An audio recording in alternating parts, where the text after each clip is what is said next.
Muy bien, muy buenos días para todos. Estamos en la sesión número 4, la semana 2 de planificación del entrenamiento deportivo 2. Y vamos a dar inicio a la sesión de hoy. A partir pues de este momento les solicitamos a todos los estudiantes que están acá en la sala que si quieren pueden permanecer conectados a través de su cámara o la pueden apagar y abren sus micrófonos para hacer la intervención de la presentación. Es importante que por favor participemos porque no voy a poder estar observando el chat, entonces quizás no los pueda atender si no abrimos el micrófono.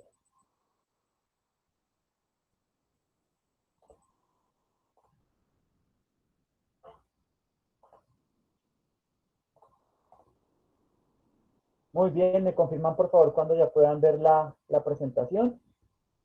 Ya, profe.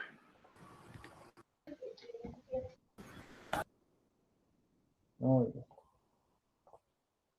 La intención de esta semana es empezar obviamente a trabajar esas generalidades, un poco partiendo desde la particularidad en la evolución de la planificación, a través también de la historia, que hace parte de un proceso muy importante. Para la próxima semana ingresar directamente en la contextualización de algunos modelos de planificación que se han desarrollado a través también de esta historia por parte de los estudiantes. Entonces vamos a entrar en materia.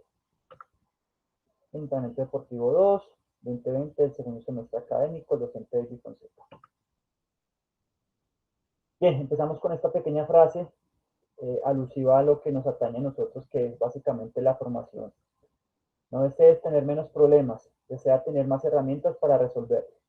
Creo que esta frase puede aplicar para nuestra vida académica, nuestra vida de formación.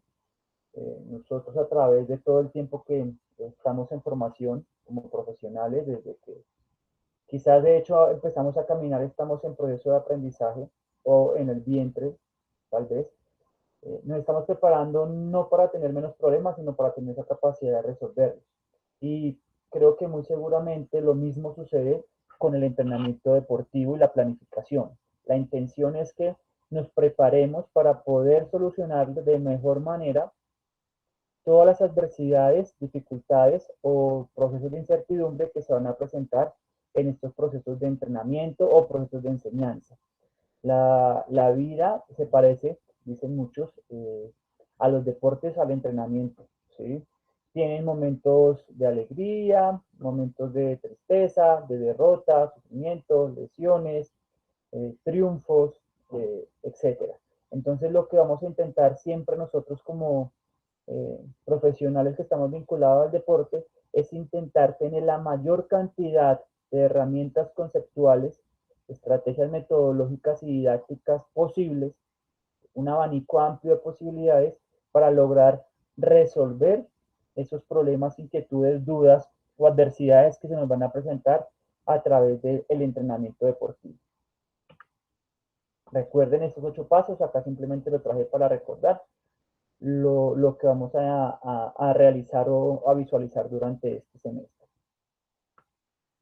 Bien, en la sesión anterior terminábamos acá, el tercer paso es terminar la participación en el calendario de eventos.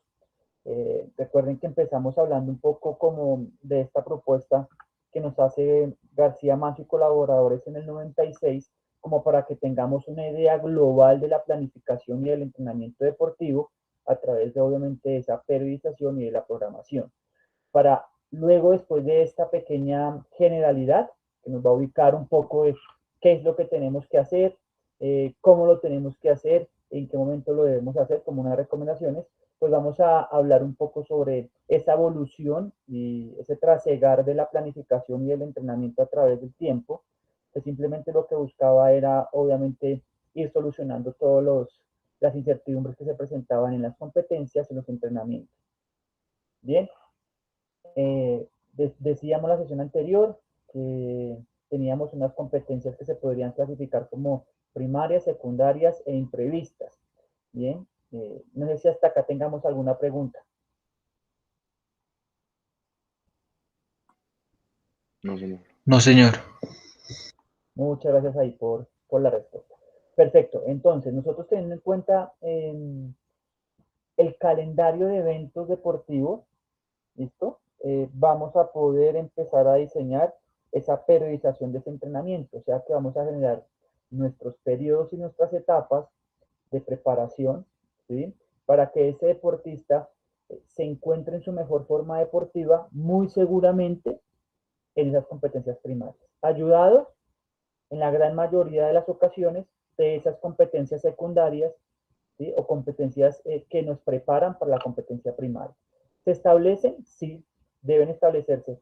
¿Tienen que estar programadas? Claro, deben estar programadas para yo poder tener una línea de tiempo en la cual soportar toda la densidad del entrenamiento e intentar generar esa supercompensación para que lleguen en el mejor momento a cada una de ellas. La segunda, o sea, las secundarias, van a aportar a la preparación del deportista el componente de la competencia. Todo aquello que no podemos simular dentro del entrenamiento, muy seguramente nos lo va a dar esa competencia secundaria. Bien, el estrés deportivo, la ansiedad deportiva, el viaje, el rival real, la intensidad real de un entrenamiento, de una competencia, perdón, entre otros. ¿Ok? Las imprevistas pues son las que se presentan obviamente no calculadas inicialmente en esa programación, pero que se deben afrontar por una u otra circunstancia. ¿Queremos manejarlas y calcularlas? Sí. Y lo más importante como consejo, intentar generar después de esa participación en la competencia imprevista, replantear esa planificación para que ese deportista tenga muy seguramente su recuperación y su descanso. Acá tengo una pregunta. No sé, que quiera de pronto participar. Estoy a la mitad de mi preparación, ¿sí? De todo mi plan anual de entrenamiento y se me presenta una competencia imprevista. Ustedes como entrenadores, ¿qué harían después de esa competencia imprevista? ¿Darían un descanso de pausa de cuántos días o qué estrategia utilizarían para esa planificación después de esa competencia imprevista? ¿Qué opinan?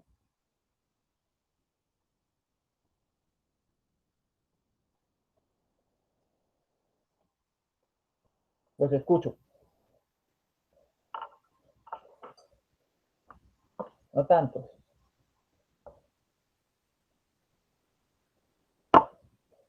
Pararían, tomarían, le dirían a su deportista Profe, ¿sí me descansemos. escuchas? Ahora sí, en esta última parte. ¿Qué harían? Ah, ¿Tomarían un descanso de 8 días, 15 días? Eh, ¿Qué harían? profe, pues yo plantearía que modificaríamos, digamos, un entrenamiento, dos entrenamientos, pues para que no sea tan fuerte después de la competición imprevista o no sé, después de un encuentro imprevisto que tengamos. O sea, no daría un descanso, pero sí modificaríamos. Perfecto, ajustaría las cargas, la intensidad o esos volúmenes, o por ejemplo, ¿qué quiere decir? Esos medios de entrenamiento o esos métodos los modificaría, pero no pararía, no descansaría. No, profe, no descansaría. Sí haríamos Perfecto, una modificación en el entrenamiento. perfecto, muy bien, excelente. ¿Quién tiene otra opinión diferente a la que está planteando Gloria? Profe, pues eso dependería de qué imprevisto sea, o sea, qué competencia imprevista sea, o partido. Sí, tiene razón, pero digamos que es una competencia imprevista en la mitad de mi programación del entrenamiento anual. Estoy en la mitad y se me presenta.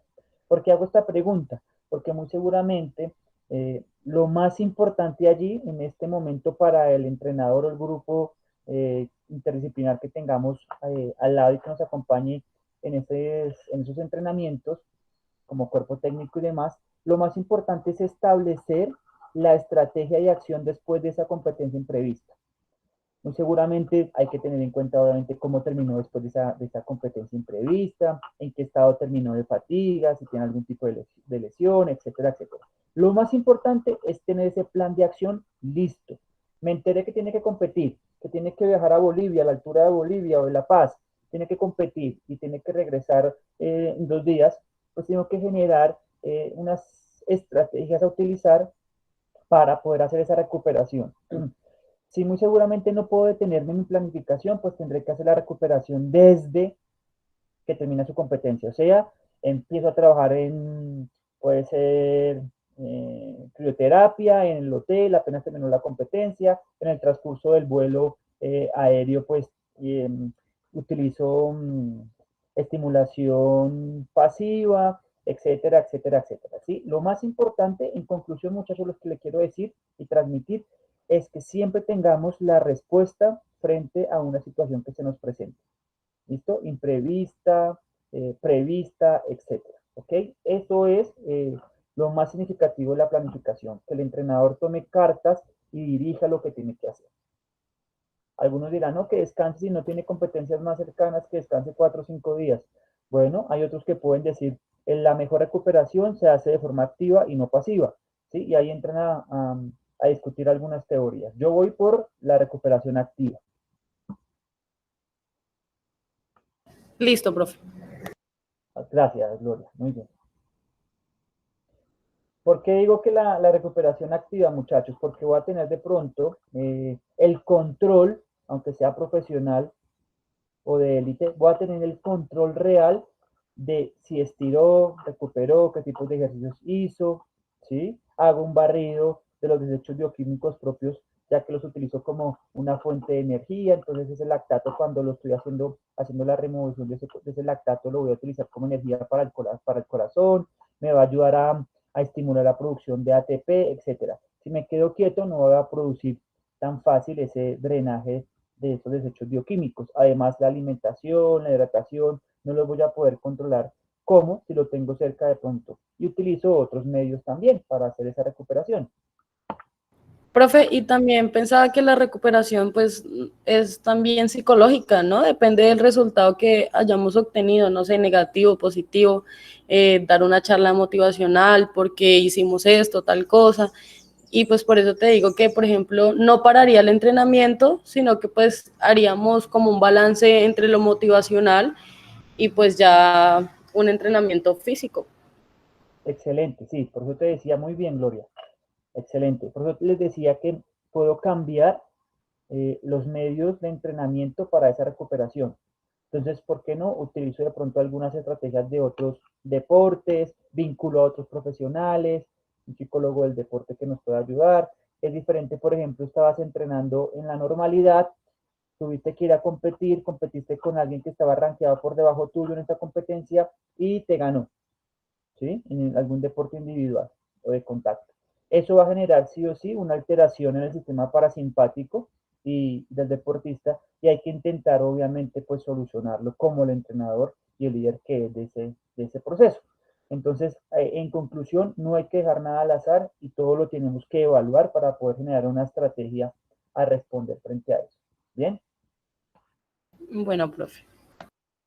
Periodos de competencia. Todos los deportes poseen una estructuración, una estructura de organización de las competencias principales a lo largo de la temporada. Vuelvo y recalco sobre esto. Debemos sí o sí tener claro es en dónde, en todo mi periodo anual, si es anual, ¿sí? En dónde necesito que mi deportista se encuentre en su mejor forma deportiva. Lo establecí, ya sea por directriz externa, interna o por un consenso del grupo y deportista, ¿ok? O por el programa en el que estamos. Lo establecí, ahora debo generar las estrategias periódicas para poder lograr ese propósito de que mi deportista se encuentre en su mejor forma deportiva el 25 de noviembre del 2020. ¿Listo? Que es una apuesta grandísima, porque tengo que luchar contra lesiones, contra enfermedades, contra sobrecarga, contra bajo ritmo de entrenamiento, aburrimiento, estrés, etcétera, etcétera, etcétera. Todo lo que se le puede presentar a un deportista como ser humano que es. ¿Listo? En general existen dos tipos de periodos de competencia, los competitivos largos y los competitivos cortos. Eso depende de la modalidad deportiva. Hay unos que compiten todo el año, reiterativamente, esos serían los largos, y los cortos son los que tienen unos periodos programados en su temporada de competencia. Tengo acá les traje para que, por favor, si son tan amables, se acerquen un poco a su pantalla y revisen esta pequeña imagen. Sí es de unos datos muy, muy viejitos, pero creo que es significativo. Des en cuenta la cantidad total de días competidas por año en cuanto a las disciplinas deportivas. Revísenla y ya les hago una inquietud, una pregunta. Esto es en un año.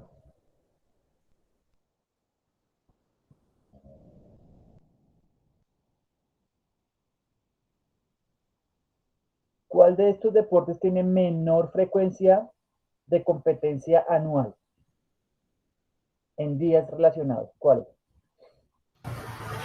El judo. El judo, Muy bien, creo. Gloria. Otro compañero que no sea Gloria. El judo, Judo. el judo, profe. ¿Alguien sabe cómo se planifica el judo? ¿Anualmente? Si se hace por periodos anuales, de 2 años, de 3 años, de 4 años, de 6 meses. El judoka. Profe, yo soy de judo, pero no sé Cuando tú cómo entrenabas, se... Papi, ya estoy hablando tranquilo. cuando tú entrenabas, Pero no sé cómo se no, pero planifica cuando tú eso. entrenabas por un año, o te decían, bueno, vamos a entrenar estos 8 meses, Ah, no, el año, el profe. año. Pues en sí el entrenador no decía como, bueno, decía la siguiente competencia hasta ahí, y después el otro objetivo y así. Perfecto, está bien. Entonces, a lo que quiero llegar, muchachos, es que es bien complejo. No sé si sea más fácil o más difícil, pero sí es bien complejo hacer la programación del entrenamiento deportivo y la planificación para un deporte, por ejemplo, como el judo, que compite, por ejemplo, entre 15 y 20 días máximo al año. ¿Sí? Con esa frecuencia de competencia es muy difícil tener eh, el entrenamiento de la mejor forma, ya que creo yo que no hay mejor test para poder medir la planificación deportiva y lo que está asimilando mi deportista que la competencia. No existe. Pueden haber test directos, indirectos, de campo y laboratorio, etcétera, etcétera, etcétera, pero el mejor test para cualquier deporte es la competencia, ya que me va a poder permitir observar realmente en qué estado de forma se encuentra mi deportista, cómo ha asimilado todo el estrés y carga del entrenamiento, si ha funcionado sus métodos de entrenamiento que he utilizado, si los medios de entrenamiento que he desarrollado para con él han sido coherentes para la, la experticia que él ha tenido, ¿sí? Y la evolución que ha mostrado, etcétera. Entonces es muy difícil mantener esa línea delgadita entre la teoría y la práctica cuando competimos tan poco en el año. Bien, obviamente sucede lo contrario de pronto con el ciclismo, una gran frecuencia de competencias por lo menos en días, y muy seguramente también pues si aparecen deportes de conjunto allí, en esta gráfica aparecerían como el fútbol y estaría muy muy por arriba. ¿Alguien quiere aportar algo del análisis que hicieron de esta gráfica? Que no sea Gloria, que pueden notar. Profe, pues en mi caso, o sea, no sé, creo yo que teniendo en cuenta el grado de competición durante el año, asimismo se genera como una confianza tanto personal como grupal. Me refiero, por decir, los niños o los adolescentes que practiquen judo, o sea, tienen que jugársela, por decir, en una semana, y en una semana se miden todo lo que han entrenado, o si lo que su docente o el entrenador les ha querido transmitir ha funcionado. O sea, es como una calificación más estricta relacionada al ciclismo, ya sea por la cantidad de encuentros que tengan o por los torneos que hacen a nivel mundial. Entonces, pues creo que se genera como una inigualdad, ¿no? Con respecto al ciclismo o sea, requiere una mayor demanda, después ya con la navegación y con el mismo, pasa con el remo. O sea, tienen más participación durante un año y pues eso mismo genera más oportunidades para darse a conocer, porque al fin y al cabo, o sea, todos queremos competir, todos nos queremos dar a conocer en el campo, pero pues cómo nos conocemos es en el campo de guerra, ¿no? En este caso, pues en las competencias que se organizan a nivel mundial. No solamente esperando que lleguen los olímpicos, sino diferentes competencias que usted pueda mostrar lo que usted tiene, lo que ha entrenado y o sea, lo que les espera cuando se encuentren en futuras competencias, ¿no? Sí, está bien, gracias, gracias por la participación. ¿Por qué les decía de que es muy difícil mantener la planificación acorde a los objetivos teniendo en cuenta tan poca participación en competencias de pronto oficiales? Porque va a demandar del entrenador una mayor creatividad, por llamarlo de alguna manera, en el diseño de ejercicios, en el diseño de sesiones, para que ese deportista de judo tenga la estimulación externa necesaria, ¿cierto? Para su competencia futura. ¿Qué quiere decir? Que va a tener que hacer, y no sé si me deja mentir el compañero que hace o que hizo judo, va a tener que hacer muchos drills con oposición, o sea, con rivales así sean de sus compañeros, muchas repeticiones de movimientos específicos hacia la técnica, ¿listo? Y tendrán que hacer entre ellos y de forma local fogueos externos para poder establecerse los parámetros de medición de esa planificación, ¿sí? Nosotros, por ejemplo, en el fútbol, entrenamos para el partido del domingo a domingo, porque tenemos nuestro test. En algunos de los casos tenemos el test o esa prueba específica miércoles y domingo. Entonces, dosificamos ese esfuerzo, montamos las sesiones, encadenamos un ejercicio con otro, ¿listo? Pero sabemos que tenemos la competencia y que sí o sí vamos a enfrentarnos. El entrenador de judo tiene que simularlo y esa simulación de ese espacio tiene que ser lo más cercano a la realidad para que le permita identificar qué tiene que mejorar, qué tiene que corregir y en qué ha evolucionado.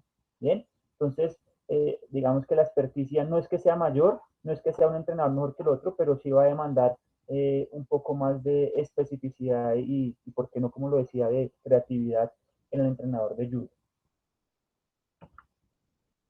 Bien, intentando siempre ir como recapitulando para que ustedes tengan varios conceptos. Entonces acá les traigo otra definición de planificación deportiva teniendo en cuenta las que vimos anteriormente y lo que hemos visto. Constituye una forma de ordenar los conocimientos e ideas con el objetivo de organizar y desarrollar las sesiones de entrenamiento durante la temporada y que éstas reúnan todos los aspectos propios del juego, ¿sí? Si es un deporte colectivo, ¿cierto? Los aspectos tácticos, los aspectos físicos, los aspectos psicológicos, entre otros. ¿Cuál aspecto ustedes creen que hace falta mencionar allí que debemos planificar y entrenar, por llamarlo de alguna manera? ¿Cuál?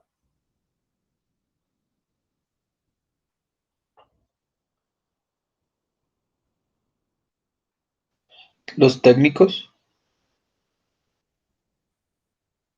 Sí, bueno, podría ser. ¿Cuál más? Aunque cuando hablamos de aspectos propios del juego, como están dentro del juego, o sea, digamos que está implícita la táctica a través del juego, de esa competencia. Muy bien. ¿Cuál otro? Sociológico, Sociales, profe. Sociales. Dentro del entrenamiento, lo social, ¿cómo podrías plasmarlo un poco más entendible?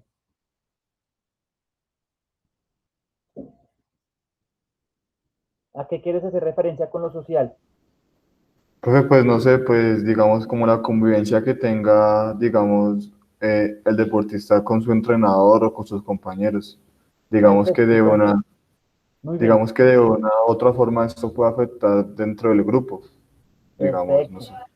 Excelente. Entonces, para el entrenamiento moderno, o el entrenamiento deportivo moderno, eso se llama la estructura socioafectiva, para que lo tengan ahí pendiente, ¿vale?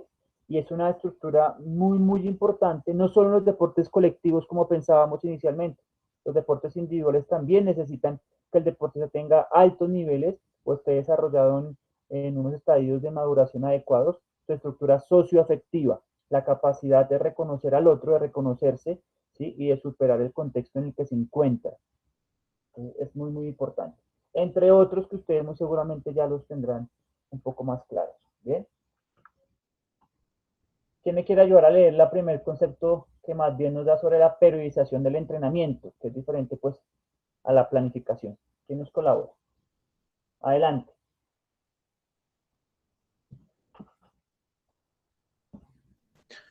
bueno, mm, periodización del entrenamiento.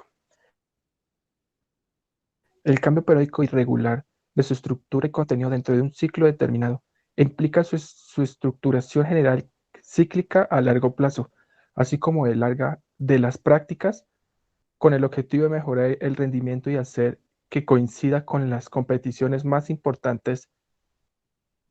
Macbeth, 1977. Perfecto. O sea, ¿qué quiere decir esto, este concepto en Matviet sobre la priorización? Cuéntame. Lo que acabaste de leer, interprétanoslo y inténtalo socializar, por favor.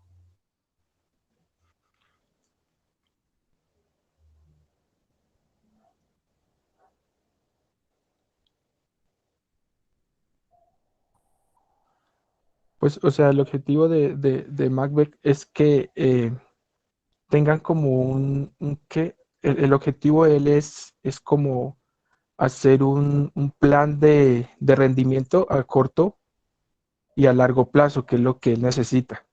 Entonces, como es la parte parte de qué, la parte estructural, entonces lo que él está buscando o lo que él quiere es que los deportistas tengan un objetivo de entrenamiento a largo plazo. Sí, perfecto. ¿Alguien más?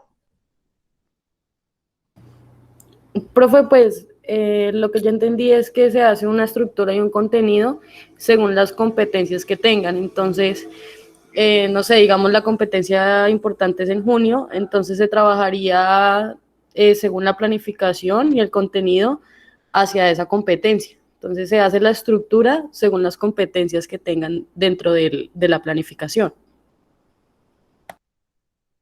Bien, perfecto, también está bien. Recuerden que la periodización, pues uno de los padres de la periodización puede ser Matviet, así se lo atañen en la historia. Lo que quiere, para que ustedes lo tengan claro, la periodización lo que busca, lo que plantea es, de una buena manera, ¿no? Profesionalmente hablando, es que la persona que está liderando ese proceso pueda controlar y estimular esos cambios que se van a producir periódicamente y cíclicamente para que se encuentre en el estado de forma que lo requiere o que se necesita o que pretenden en la competencia más importante. No sé si quedó claro ese concepto. Profe, como coger lo práctico y que se parezca con la competencia, ¿sí me van a entender? O sea, durante el entrenamiento hacer algo práctico, pero que coincida o tenga alguna relación con la competencia. Bueno, ¿Sí? sí, eso está muy bien. Todo lo que yo haga dentro del entrenamiento deportivo tiene que ir enfocado en fortalecer el estado de forma de mi deportista. ¿Listo? ¿Por qué se nombra estado de forma? Porque pues básicamente se va a ver revelado el estado de forma pues en la competencia. Allí es donde voy a realmente medirme. Pero lo que quiere decir la periodización, y por qué hago hincapié en esto, porque si no entendemos, pues no nos queda muy claro qué es la planificación, que es diferente de la periodización, ¿cierto? ¿Y qué es la periodización? No vamos a poder discernir con claridad nosotros como profesionales más adelante qué es lo que tengo que hacer cuando me sienta a diseñar un plan anual, ¿sí? Semestral, etcétera. No lo voy a poder hacer. Seguramente que voy a intentar hacer, lo he hecho y nos pasa mucho seguido, copiar algo de lo que encontré o de lo que me realizaron a mí como deportista. La intención es que ustedes se den cuenta que cuando yo voy a periodizar el entrenamiento deportivo, ¿sí? Unos periodos, unas etapas de esa preparación, yo lo que quiero es inducir de forma directa e indirecta esos cambios de estado de forma y de adaptación en ese deportista, ¿sí?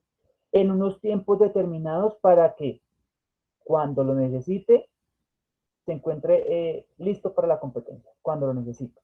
¿Listo? Entonces, sí o sí, voy a poner un ejemplo intentando ser un poco más cotidiano. Es como si a ti te dijeran, tienes 4 citas para poder, por ejemplo, para poder concretar el noviazgo con esa chica. O viceversa, tienes 4 citas para poder concretar el noviazgo con ese chico. Ya sabes que tienes un periodo de tiempo, ya sabes que tienes unos estímulos, ¿sí? Son 4, por llamarlos de alguna manera, estímulos, y que tienes un objetivo y es que en la última cita del día 4 te diga que si quieres ser tu novio o si quieres ser tu novia. ¿Qué es lo que tienes que hacer? Alguien diría, yo dejo que fluya todo. Sí, tranquilos, así lo hace algunos entrenadores, lo hacemos así. Dejamos que fluya todo y al final simplemente por un efecto residual de esas cargas tenemos algunos eh, beneficios o resultados. ¿Qué haría alguien? Pues planea, hablando desde la planificación, planearía esas 4 citas, ¿sí? ¿Qué hago en la primera? ¿Qué hago en la segunda? ¿Qué utilizo en la tercera? Y en la cuarta, pues muy seguramente me pondré mi mejor ropa, me aplicaré mi mejor loción, la llevaré, utilizaré los recursos económicos que más tenga para poder invitarla a un buen lugar a comer, un buen detalle, una buena rosa, etc. Eso sucede con la planificación en otras palabras, ¿sí? Tengo un periodo de tiempo determinado, ya está establecido por la competencia, y yo establezco qué voy a hacer en cada una de esas sesiones con las que me voy a encontrar con mi deportista para que al final gaste toda su gasolina, o sea, todo su dinero, se ponga su mejor traje, o sea, toda la preparación que él ya ha tenido y vaya a la competencia para obtener ese sí, que muy seguramente puede ser la clasificación, la medalla o un récord o una marca. No sé si quedó claro lo que es la periodización.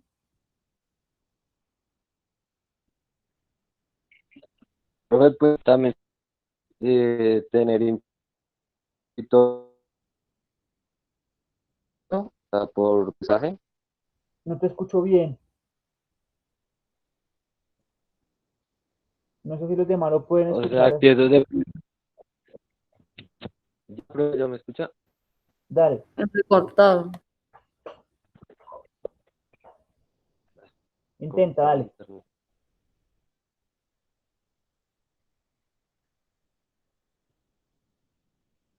Ya, profe. Dale. Digamos, esto se puede ver implícito cuando las competencias ya tienen como requisito el pesaje. Por ejemplo, también, sí, ahí nos revela obviamente si el deportista está en donde debía estar en ese periodo de tiempo, con un peso adecuado para poder hacer su clasificación y poder competir. Sí, ese es un buen ejemplo también sobre qué es la periodización. ¿Listo? Pero pues que haya de pronto queda un poco claro ese concepto porque nos va a permitir a nosotros propiamente, como entrenadores, sentarnos a discernir qué es lo que tengo que hacer, en qué tiempo y cómo lo voy a hacer para alcanzar esos objetivos. ¿Listo? Vamos a ir adelantando. ¿Alguno de los compañeros, por favor, que me responda esta inquietud? De los que de pronto no han participado, aquellos que no han, por ejemplo, Diego, respóndeme esta inquietud, Diego. Sí, profe, ¿cómo? Respóndeme esta inquietud que está ahí en la diapositiva. ¿Cómo se plantea un objetivo intermedio del entrenador para el Cuando se día? plantea un objetivo intermedio, el entrenador lo desarrolla para una sesión, un microciclo, un mesociclo o un macrociclo. Pues puede ser para un microciclo, también para un mes, ¿o no? Entonces tú dirías que para un microciclo. Sí, profe. ¿Ok? ¿Quién responde diferente a Diego? Profe, yo diría que para un mesociclo. Para mesociclo, sí, también lo que dijo Diego, o un meso. ¿Quién más responde algo diferente?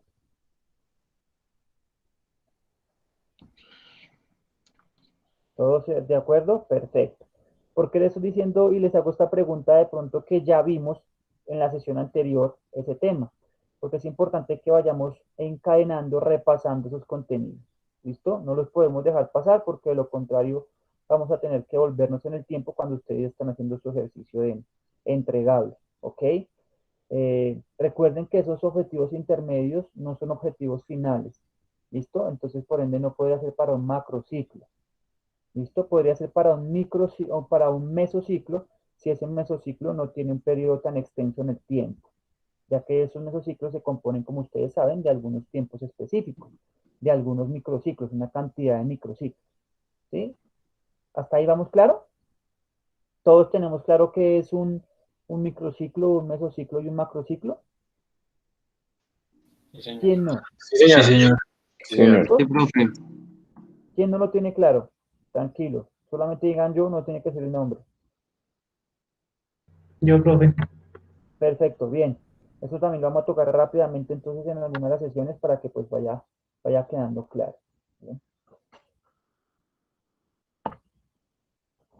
Ok, entramos acá rápidamente, muchachos, para ir terminando estas generalidades, como les decía, ojalá pues en esta segunda semana, y es hablar un poco sobre esos antecedentes históricos, ¿sí? Antecedentes históricos de qué? Obviamente pues de la planificación o del entrenamiento deportivo, ¿bien? Entonces obviamente es, digamos que nuestros primeros precursores de este entrenamiento, por las evidencias que se han logrado obtener, se puede evidenciar que nace o se genera esa necesidad en la antigua Grecia, esa cuna del olimpismo. Es allí donde empiezan a realizar esos primeros planes de entrenamiento. Y es cuando aparecen los tetras, que son planes de entrenamiento de 4 días, de pronto muy parecido a los microciclos que manejamos hoy en día, pero pues los nombres eran estos y simplemente le asignaban el nombre a esos 4 días a la semana de entrenamiento. ¿Listo? No había otro plan, sino llamado tetra, ¿ok? Que se podría extender por varios tiempos, y ya lo vamos a ir hablando. Que era la forma en la que se organizaban sus sesiones de entrenamiento, ¿bien? Eh, Se realizaban por periodos de preparación general. Lean muy bien aquí. O sea, un deportista en esa época hacía un periodo de preparación general hasta de 10 meses. ¿Qué quiere decir? Prácticamente un año de preparación general, de contenidos generales. ¿Listo? Antes de llegar, por ejemplo, a algunos contenidos particulares o específicos, sin hablar de especificidad en ese momento, para su competencia. Se intensificaban los entrenamientos, por llamarlo de alguna manera moderna, hacían un mes como de choque, ¿listo?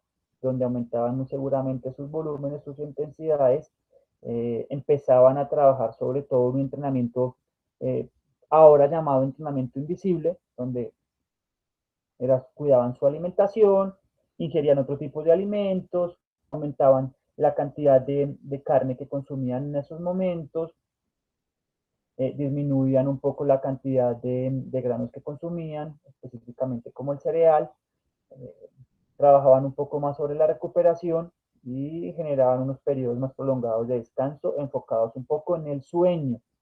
Acá es muy interesante destacar que ellos, así lo nombrarán con otra identificación y tuvieran obviamente unos recursos diferentes a los que tenemos hoy en día, sí trabajaban algo muy importante y era este entrenamiento invisible. Aparte de eso, algo que me llama mucho la atención de ese legado de Grecia, esa cuna, en la cuna del olimpismo, es que en esa preparación de 10 meses o hasta de 10 meses que se realizaban, ellos tenían una preparación integral, o sea, el deportista, el atleta, ¿sí? Ya era observado como un ser diferente y le dan una preparación intelectual a este deportista para que fuera un poco más integral. Entonces digamos que ahora en la actualidad pues muchos programas de formación acudimos a lo mismo, somos un programa de formación integral. ¿Hasta aquí algún aporte, muchachos? ¿No? Bueno, esto permitió de pronto que en esta época, de esta manera, se formaran, tuviera formas y modelos de ordenar los contenidos del entrenamiento. Gracias a esto se empezaron a dar estas formas y estos modelos de cómo se podría hacer ese entrenamiento para convertir a un humano en un superatleta de esa época. Ese entrenamiento pues ya se ordenaba por ciclos. ¿Listo? Recuerden que hay un ciclo ahí muy identificable, que sería la preparación general. Tendríamos otro ciclo. ¿Cómo se podría llamar ese siguiente ciclo?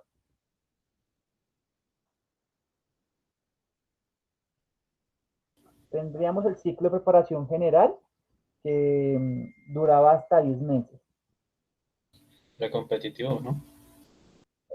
Perfecto, que duraba un mes prácticamente, o sea, un mes anterior a la competencia.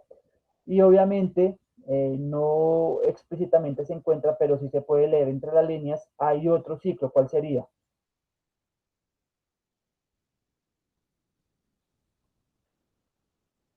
Perfecto, muy bien, muchachos. El de la competencia. ¿Listo? Se preparaban un mes antes de la competencia, digamos que primaria, fundamental.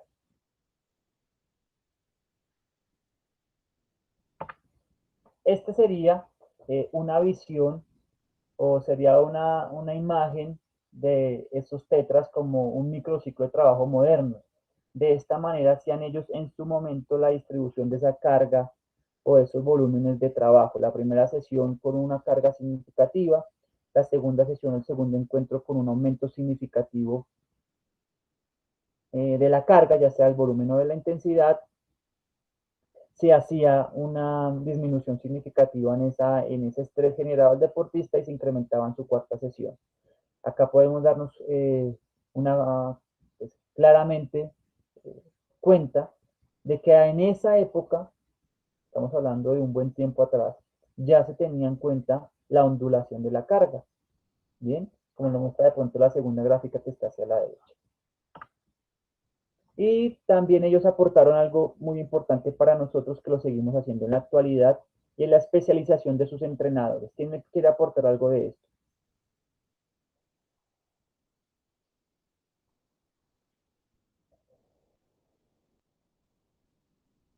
¿No?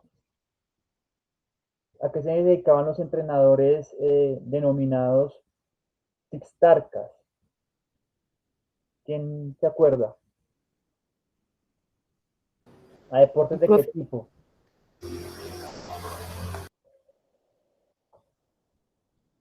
¿No? Sinceramente es la primera vez que No fue la escucho. primera vez que vemos eso. Perfecto, está bien. Digamos que en esa época, muchachos, ya tenían una especialidad y habían entrenadores especializados en algunas modalidades deportivas, por llamarlo de alguna manera en ese momento. Simplemente ya se dividían para las competencias, ¿sí? Entonces ya el Cistarca estaba y era aquel entrenador que era especialista en las carreras, ¿listo? Era especialista en todas las carreras, obviamente con algunos elementos como ustedes han podido notar en algunas películas, pero especialistas en las carreras. El agonistarca básicamente era el entrenador encargado de formar la especialidad de la lucha, ¿listo? Y el paidotriba, todo lo que tiene que ver relacionado con los juegos. Por llamarlo de alguna manera ahora moderno, todos los deportes como sean de equipo, de colaboración y oposición, ¿sí? Entonces, den en cuenta que en esa época, muchachos, sí existía y ya existía a través de la experimentación, experimentar, la respuesta a algo que ellos tenían como una inquietud o un problema. Oiga, tenemos unos juegos, necesitamos ganar nosotros, necesitamos imponernos, tenemos que buscar la solución a esto. ¿Cuál sería? Entrenar. Bueno, tenemos ahora, por llamarlo de alguna manera, 3 ciclos. Vamos a hacer uno de preparación general, 10 meses aproximadamente, una preparación precompetitiva, no se llama en ese momento así, de un mes y luego pues obviamente la competencia. Y vamos a intentar que nuestras sesiones de trabajo tengan un tipo de estímulo, menor, mayor, menor y otra vez aumento. ¿Listo? Para eso necesitamos unas personas que sean especialistas. Muy seguramente en la primera etapa de la generalidad tenían un entrenador y en la etapa de la especificidad tenían otro. ¿Listo? Para poder que ese entrenador le diera la especificidad de su competencia. Ahora sucede, posiblemente sucede también lo mismo y tengamos otro tipo de división de entrenadores. Pero en esa época se hacía.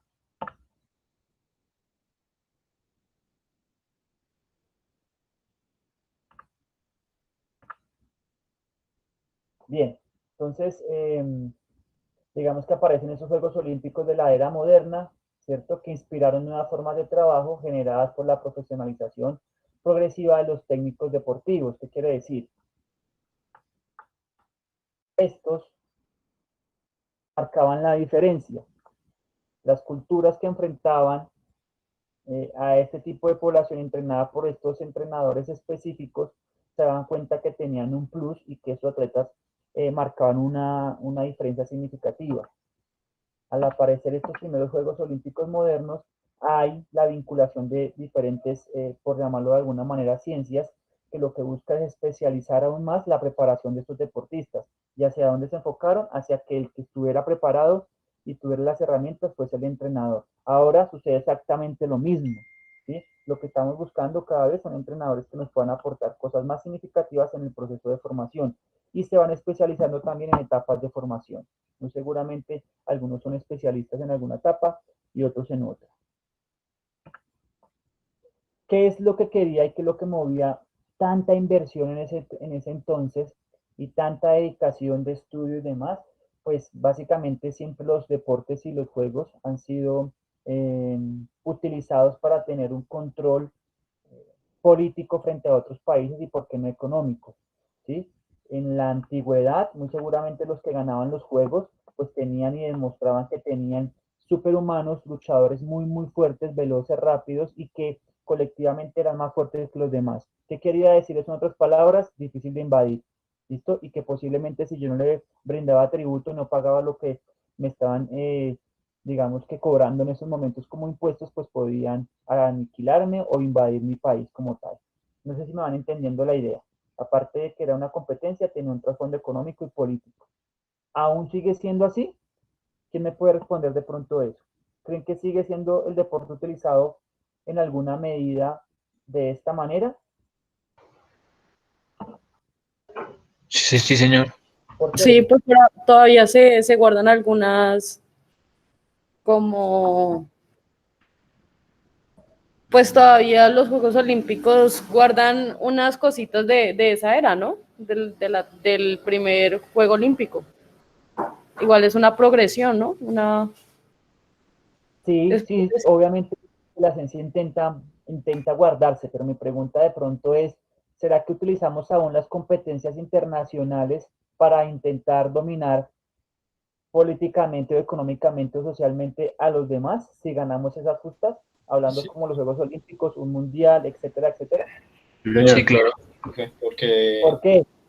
en una clase nos decía un profesor, yo me acuerdo bien de que hay tantas cosas a las que dedicar los recursos del Estado que tener buenos atletas y mantener un buen estado de forma con todo lo que implica, con los gastos, con toda la preparación desde niños y todo ese proceso que lleva, es una inversión que, y aparte lograrlo bien y ganar, como lo hacen países como China o Estados Unidos, eso es una, entre líneas se lee que es un país bastante pudiente frente a otros, que lo consiguen a veces sí, a veces no, como es el caso de países tercermundistas como Colombia o otros lugares, que Perfecto. tienen buenos atletas biológicamente, pero no significa que los recursos económicos o su poder económico sea más fuerte que el de otros países, ¿me lo entienden? Sí, no, está muy bien la explicación del compañero. Eh, ¿Qué ha intentado hacer Estados Unidos como potencia del mundo y hablando deportivamente en cuanto al atletismo? ¿Qué ha intentado hacer? 100 metros planos.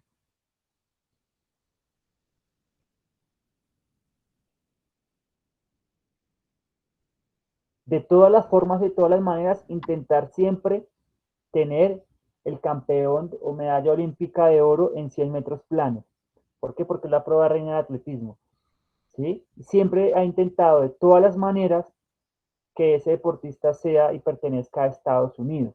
¿Sí? Eso es un mensaje claro de superioridad frente a los demás. Eh, los presidentes de federaciones, los presidentes, por ejemplo, de organizaciones como la FIFA, ¿sí? Tienen una nacionalidad y esa nacionalidad va directamente proporcional al estado de rendimiento de esos países, ¿sí? En algunos deportes específicos, como por ejemplo el fútbol. Entonces, en conclusión, muchachos, el deporte tiene una inversión económica muy fuerte porque sí o sí es una bandera que se muestra de desarrollo. ¿Listo? Se ha demostrado desde los Juegos Olímpicos antiguos y los Juegos Olímpicos modernos. Es una bandera que se cuelga diciendo, nosotros hacemos esto y somos capaces de lograr esto como país y como cultura. Entonces, sí o sí es un mensaje claro de dominio frente a los demás y supremacía. ¿Bien? Sigue pasando, sí, hay otros temas de económicos allí, pues que no es nuestra materia analizar ni tocar, pero pues ustedes lo podrán analizar en otro espacio. ¿Sí? El deporte sí o sí es un tema económico, es un factor económico que también se trabaja de manera social. Por hecho, de pronto, cuando hay un mundial o cuando tenemos algún evento como estos, es cuando se hacen los cambios a la constitución política colombiana, por ejemplo. No sé si se han dado cuenta. ¿Sí? Y nosotros, la gran mayoría, pues obviamente estamos entretenidos en el deporte y no prestamos atención a este tipo de situaciones, entre otras usos que le dan obviamente a la competencia del deporte. Pero bueno, sigamos avanzando un poco. Profe, ¿Sí? Adelante. profe, pues hablando un poco sobre ese tema, nosotros vimos una materia que se llama Sociología del Deporte, como en cuarto semestre. Y pues era una materia que nos hablaba sobre todo el tema político que rodeaba el deporte, sobre el marketing deportivo, sobre lo que movía el deporte, lo que pasa cuando hay mundiales, lo que pasa cuando hay Juegos Olímpicos. Entonces creo que pues nosotros ya en gran parte sabemos algo sobre eso. Ah, buenísimo. Sí, no, no es el tema de la materia, simplemente lo quería tocar para obviamente mencionar un aspecto muy importante, por qué fue esa evolución y por qué se fueron vinculando tanta ciencia a este deporte, porque detrás de esto lo que querían en el fondo tener era un reconocimiento sociopolítico. Pero me alegra mucho que hayan visto esa materia, que abre el panorama también sobre la sociología del deporte y el impacto en la humanidad. Muy bien, gracias. Bien, entonces esa evolución constante de búsqueda de conocimiento, la intervención de diferentes ciencias, de diferentes profesiones en pro de convertir esos humanos en superatletas y poder alcanzar todos los objetivos que se planteaban por un reino, una comunidad específicamente, pues mostró unos avances significativos. Ya mencionamos los tetras y a partir de allí empezaron a hacer muchos avances y planificaciones al respecto, ¿listo? Ya en el siglo XIV, en el siglo XV, en el Renacimiento, gracias obviamente a la impulsación, o el impulso, perdón, de esa revolución, por ejemplo, industrial, aparecen diferentes publicaciones y diferentes, digámoslo así, que resúmenes de intervenciones realizadas en diferentes ámbitos, ¿sí? Y gracias obviamente a los italianos que les gustaba mucho el arte y demás, específicamente en Roma y Florencia, ellos empiezan a transcribir y a escribir todo lo que estaban realizando y empiezan a fortalecer la actividad física también como un medio en el cual se generaba un beneficio social y un beneficio significativo para la población que lo practicara y obviamente para el control político. O sea, ¿qué quiere decir? Que la población que hacía o que tenía actividad física más regular, pues obviamente iba a generar menos problemas para ese control que estaban haciendo. ¿Listo? Eran más sanos, etcétera, gastaban menos dinero en sus cuidados y demás. Y producían, obviamente, más. ¿Sí? Ya en Inglaterra, en el siglo XVI, se publicaron obras referentes a la actividad física, específicamente, pues, también al entrenamiento en deportes de medio aliento y de largo aliento, ¿sí? En el atletismo. Obviamente ustedes reconocen que este Reino Unido como país, pues le debemos mucho en cuanto al deporte. Allí se crearon, se generaron o nacieron muchos deportes actuales. Obviamente de pronto se han modificado, pero muchos han nacido allí en este Reino Unido, como por ejemplo el fútbol, el rugby, el tenis de mesa, el hockey sobre césped, entre otros que ustedes ya conocen. Entonces el aporte de esta zona fue muy importante. En el siglo XVIII, pues ya hay unos corredores específicamente profesionales y empiezan a hablarnos un poco de esa planificación en el tiempo para corredores. Ya en 1916, entonces Kotov, digamos que empieza a hablar un poco más sobre la periodización y la planificación de ese entrenamiento. ¿Listo? Y ya tiene una concepción y plantea por primera vez que el entrenamiento tiene que ser ininterrumpido, ¿sí? Y divididos en ciclos. Por más de que de pronto en la antigua Grecia se hacía y tenían ellos muy claro internamente cuándo terminaba un ciclo y cuándo empezaba el otro, este autor ya propone oficialmente esa división y propone la división en 3 ciclos. Ciclos de entrenamiento general, ¿listo? Desarrollo obviamente específicamente pues como de los órganos eh, respiratorios y la musculatura, lo que ahora hoy llamamos, por ejemplo, esa pretemporada, que para aumentar, por ejemplo, el nivel de consumo máximo de oxígeno y mejorar esa resistencia aeróbica, por ejemplo, que es como, si mejoro mi techo aeróbico, pues voy a tener un mejor desarrollo durante la temporada. Digamos que desde allí podría partir de esa concepción. ¿Bien? Nuestro segundo ciclo de entrenamiento, que era un ciclo de entrenamiento preparatorio que duraba entre 6 a 8 semanas y principalmente iba enfocado a la fuerza, ¿listo? A través de, pues, de ejercicios variados, de diferentes estímulos. El tercer ciclo de entrenamiento era un ciclo de entrenamiento especial que duraba un poco más y ya duraba 8 semanas. ¿Listo? Este se subdividía a su vez en un introductorio y uno principal, 4 y 4 respectivamente, es lo que podemos evidenciar o se ha evidenciado en la literatura. ¿Listo? Él aún en esta época, en 1916, ya digamos que con esa aportación tan significativa de que el entrenamiento tendría que ser interrumpido y con unos ciclos muy claros, él aún mantiene el universalismo deportivo en la formación. ¿Listo? O sea que utilizaba diferentes estímulos de diferentes deportes para esa formación. Bien, o sea, aún era universal ese entrenamiento. Ya entre los años, como por avanzar un poco, entre los años 1920 y 1930, aparecen diferentes autores que siguen atravesando esa línea de estudio e intentando, muchachos y niñas, aportar a la especificidad. Él aún no hablaba de la especificidad, seguía hablando de la generalidad de ese entrenamiento. Ellos seguían viendo que ese entrenamiento era muy desgastante, tenía periodos extremadamente largos y eran, digámoslo de una u otra manera, muy costosos. ¿Listo? Por ende, en esta misma línea y gracias a los estudios anteriores, Gorinevsky, así creo que se pronuncia Gorinevsky, genera y aporta al entrenamiento deportivo el principio que aún ahora sigue para mí reinando y es el principio de la especificidad, aunque todos los otros principios del entrenamiento moderno pues son muy válidos. Pero el principio de la especificidad, sin importar pues obviamente la disciplina, creo que en la actualidad sigue reinando.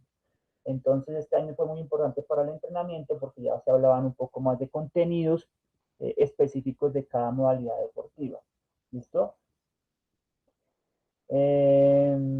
Bueno, ya que acá en principio nos aporta como la ondulación de la carga es determinante para alcanzar el rendimiento deportivo. ¿Listo? Yo creo que a él se le conoce como el padre de ese entrenamiento interválico, que ustedes ahora conocemos. Podría ser el padre ¿de qué? Del CrossFit, si lo queremos llamar de esa manera, ya que hacía entrenamientos interválicos y utilizaba también la alta intensidad en esos entrenamientos. Gracias a esto que él aportaba, el principio ondulante de las cargas, y utilizando entrenamientos interválicos, digamos que fue el precursor de esto, aparece Gose Holmere en 1930 y desarrolla el método Farley. Muy seguramente algunos o la gran mayoría de ustedes ya lo conocen, aún se sigue utilizando y miren que nació en 1930. ¿Listo? Grantin en 1939 aporta el principio de la sistematización. ¿Listo? Y mantiene la división de las temporadas entre ciclos. Aparte de que mantiene, digamos que esos ciclos bien determinados, les pone unos nombres mucho más específicos y utiliza la sistematización para ello. ¿Listo? Y lo que nos aporta es, entonces, un ciclo principal, uno de preparación y uno de transición. Bien, o sea, hay un momento en el cual se pierde su estado de forma y se transita a otro nivel. ¿Bien? Y aporta que la duración de los ciclos no es igual a cada deporte. La duración la marca la especificidad del mismo. ¿Listo? ¿Qué quiere decir? Que el ciclo, por ejemplo, en el atletismo, un ciclo principal puede durar un poco más que en un deporte como los lanzamientos, por ejemplo. ¿Listo? La bala o la jabalina, por mencionar un ejemplo especial o puntual. Entonces, digamos que el aporte es muy significativo de este investigador y él mantiene la unión entre la especialización y utiliza, no desconoce lo anterior, porque Gorinevsky sí iba contra las generalidades, ¿listo? Ya que aportaba la especificidad. Él hablaba de que se gastaba muchísimo tiempo en las generalidades. Ya Grantin mantiene la unión entre la especialización deportiva y la formación general y polideportiva, ¿listo? En pro de, obviamente, convertir o hacer atletas, deportistas funcionales y coordinativos, ¿listo? Mantiene la división en la temporada entre ciclos, principal, preparación, transición. La duración de los ciclos no es igual en cada deporte, la duración es la marca la especificidad del deporte. Creo que ahí repetí la diapositiva anterior. Osolín, 1949, ya digamos que él da ese primer paso para esa periodización tradicional que ustedes conocen, es el antecesor de Matviet, entonces no ninguno es menos importante que el otro, cada uno apareció en un tiempo determinado y los aportes que hicieron fueron significativos, obviamente, para todo lo que hoy conocemos. Gracias a ellos hoy tenemos una preparación diferente. ¿Listo? Y él nos aporta el periodo preparatorio, dice que el periodo preparatorio tiene 2 etapas. ¿Listo? Entonces, la primera etapa es una preparación general, la segunda una preparación especial. Cada una de ellas de una duración de 6 a 7 semanas. Aparte, nos muestra o nos evidencia el segundo periodo, que es un periodo competitivo. Y él lo divide, ¿cierto? Este periodo competitivo en las siguientes etapas. La primera etapa, que es una etapa competitiva temprana, una etapa competitiva, una etapa de descarga, ¿listo? Ojo lo que ya está mencionando acá nuestro autor en mención. Hay una etapa de descarga, una etapa de preparación inmediata, una etapa, digamos que final o conclusiva, y una etapa de competición principal. ¿Qué quiere decir conclusiva en ese momento? Y es que no seguían aportando contenidos nuevos en esta preparación, ¿listo? En esta etapa. Ya se cerraba lo que, por llamarlo de alguna manera, lo que aprendió, y ya listo para su competición principal. Acá abajo les pongo, y es que esta característica se fue modificando. En ese momento, en 1949, para la fecha, los calendarios de competiciones deberían ser ajustados a las etapas del proceso de entrenamiento. Ahora sucede al revés, ¿listo? Los periodos y etapas de entrenamiento se ajustan al calendario de competición, ¿listo? ¿Por qué? Porque pues obviamente cada vez hay más competiciones. Y así, gracias a toda esa evolución histórica, muchachos, aparece esa planificación tradicional de la mano de Matviet como el padre de la planificación moderna del entrenamiento deportivo. ¿Listo?